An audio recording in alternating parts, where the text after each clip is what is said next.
Yes. Wow, I'm completely was so surprised when I saw this film. I didn't know what to expect, but you guys have made a truly standout film. I have so many questions, but I think the first thing I have to ask is, how did you find the story to tell? It was, I think, like many other people in around 2014-15, I was pretty stunned by what was happening around me, by those very, very young people in thousands from all over the world going to Syria to join ISIS, and truly didn't understand what on earth anyone would want to do there.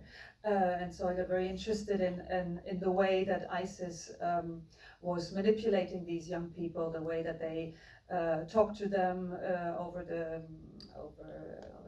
Social media. Yeah, social media, exactly, the internet videos. And it's a subject I'm very passionate about for many reasons. And so I think that was the first kind of, that was what got me into the film. And then I started meeting some of those young women who came back, who told me about this house, these houses that they were locked into. And the more research I did, the more I was stunned by just the level of strategic, indoctrination and yes. sort of, yeah. And it just kind of this, it was like a Stasi-like setting that they had, that I created in order for these women to basically turn into birth machines. And that was something that I remembered from the Second World War. The Nazis had these places called Lebensborn, which was the same idea, basically locking women into a house in order to make as many children as possible, to then be able to take over the world. So it's a pretty similar, totally mad fantasy. And so I thought the parallel was fascinating and dangerous, and therefore worth making a film about. I was struck so much by the tone that you managed in the movie. I mean, it feels at the same time sort of has a kind of Bill Brandt, Dorothea Lange immediacy of a very realized world that feels immediate and almost documentary, and yet it's so expressionistic that at each turn the horrors that you see that she's experiencing are actually being seen in the way that you're staging things and the way that you're decorating things. And to that end, I guess, there's this beautiful nation of two that you have with Jessica and Laila. That moment on the airplane as you're going through, and how it is that you got these performances that felt so lived in and authentic. Could you talk about how you worked with the actors, and if you did any rehearsals, or how you were able to get such fantastic performances? Well, they're very good actors, so that helps. 90%. There you go. Yes. So casting was important. It was important that they not only had the kind of range to play those parts, but also the kind of political awareness, maybe, and curiosity about the subject, and willingness to throw themselves into such a part, which is really not easy. They got on really well, those two girls. So those moments of kind of, it feels almost like a romance. It's like, yes. It's so connected. I mean, that was what I was hoping that you would see in there. For me, it's a love story, something that they probably don't know themselves, but that's a very strong motivation for those two girls to go there together. And then to get back to your other question, the way we worked was that I shared a lot my research, because I really wanted them to understand what was going on, to understand these women, because it's not easy to understand them. And then I think a crucial moment was when I introduced the actresses, to some of these women. And I could really feel, just like it was for me, that really changed something, because it's such a crazy world that it's difficult to actually imagine that it A, existed, and B, somebody lived it. And so I could see in the way that they were preparing their role, that the moment somebody gives you tells you their experience, you have a sort of responsibility towards them, because you're not just playing a part, you're playing someone's life. And that, I think, made it very real for them, and added a layer of can't fuck it up now.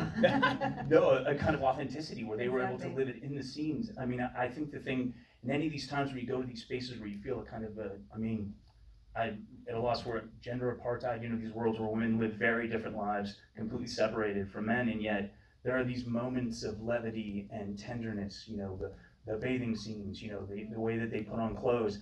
I thought that was, sort of interesting because I feel like you start the film so elegantly with showing how it is that someone in a Western democracy that takes so many of the things that have been fought for so many generations, have been so long ago and are so out of touch for young people, and yet what they feel are the inequities. And you it's like a nearsighted utopia where it's like, we can make this better now, in this immediacy, in this kind of social media world where it's like, oh, well, ISIS is fighting against this inequity, why don't I go join them?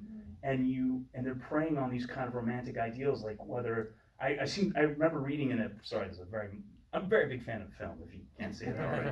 But in an interview, you said that you had read a story about a couple that had dreamed of blowing up the Eiffel Tower and then spending the rest of their marriage and eternity in paradise. And I was wondering if you could just talk about the idea of, like, there seems to be this sort of breakdown of the social contract in westernized democracies, and how that can actually, I think, authentically and sort of romantically be preyed upon by these people that are looking to, change the world quickly in these revolutions.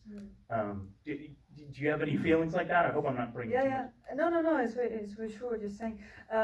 So the very first article I wrote was about this couple who decided to blow up the Eiffel Tower and to then to get married, then blow up the tower, and then go to paradise directly because they just blew up the tower.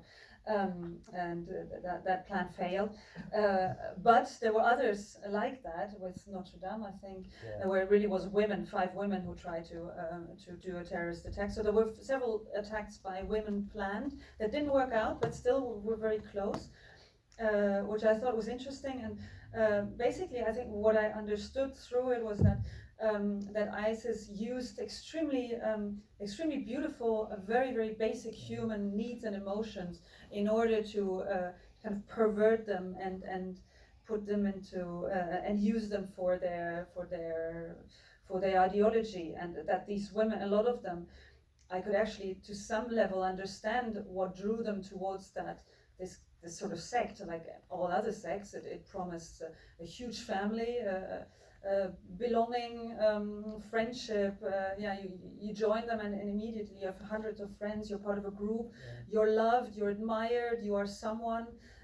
Your life suddenly makes sense because they come with this huge set of rules, which is very reassuring. Of you know what to do when you wake up in the morning. You already know what time you wake up. Then what you do when you wake up. They tell you what to say, to who to talk, what to do all day. Not only today, but for the next, I don't know how many years until the end of your life. And they even tell you what happens after you die, which is great. I would like to know that. So you get all the answers. The whole handbook. You get it all. Yeah, it's wonderful. So I can understand that if you're a lost teenager, or if you're deeply traumatized individual, or just many of them just said, I was in such a bad place that whoever would have knocked at my door, I would have gone for it. Heroin, the Jehovah's Witnesses, or the ISIS. I didn't care. I just needed something to hold on to, and I think there are a lot of people like that around, especially in the world that we live in today, which really seriously gives little hope or space to dream for anyone. So it makes total sense to me that those kind of systems, or what would you call them in English? Those organizations. Absolutely, infrastructure, social infrastructure. I mean, there's a book when we cease to understand the world that came out, a Chilean author, and he kind of gets into these ideas of where things are breaking down. But before I go, a much better title, by the way. The thing that I was so struck by is it's such an incredibly important film and such a great story to tell right now.